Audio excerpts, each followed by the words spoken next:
തീരദേശങ്ങളിൽ ഇടയ്ക്കിടെ സ്രാവുകൾ പ്രത്യക്ഷപ്പെടാറുള്ള കടൽത്തീരങ്ങളിൽ നീന്തുന്നവർക്ക് സുരക്ഷയുറപ്പാക്കാൻ ഓർക്കയുടെ ശബ്ദം കേൾപ്പിച്ചാൽ മാത്രം മതി അവയെ ഓടിച്ചുവിടാൻ കഴിയുമെന്നാണ് പറയപ്പെടുന്നത്.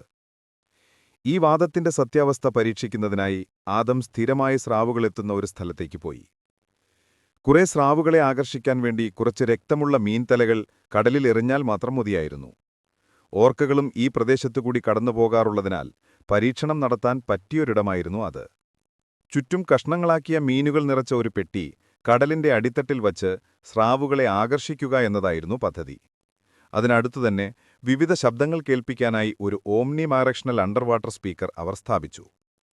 അതേസമയം മുങ്ങൽ വിദഗ്ധരുമായി ബന്ധം നിലനിർത്താനും ഏത് ശബ്ദമാണ് കേൾപ്പിക്കേണ്ടതെന്ന് വിദൂരമായി നിയന്ത്രിക്കാനുമായി ബോട്ടിൽ ഒരു കമ്മ്യൂണിക്കേഷൻ സിസ്റ്റം സജ്ജീകരിച്ചിരുന്നു.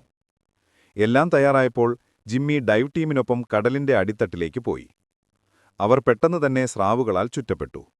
ഒരു കൺട്രോൾ ടെസ്റ്റ് എന്ന നിലയിൽ ആദ്യം പൈലറ്റ് തിമിംഗലത്തിന്റെ ശബ്ദങ്ങൾ കേൾപ്പിച്ചു. ഒന്നാമതായി പൈലറ്റ് തിമിംഗലങ്ങൾ വളരെ ഉച്ചത്തിലുള്ളവയാണ്. രണ്ടാമതായി അവ സ്രാവുകളുടെ ഇരകളല്ലാത്തതിനാൽ സ്രാവുകൾക്ക് അവയെ ഭയപ്പെടേണ്ട കാര്യമില്ല. പ്രതീക്ഷിച്ചതുപോലെ പൈലറ്റ് തിമിംഗലത്തിന്റെ ശബ്ദം കേൾപ്പിച്ചപ്പോൾ സ്രാവുകൾ തികച്ചും ശാന്തമായി തുടരുകയും അവിടെ നിന്ന് പോകാൻ യാതൊരു സൂചനയും കാണിക്കാതിരിക്കുകയും ചെയ്തു.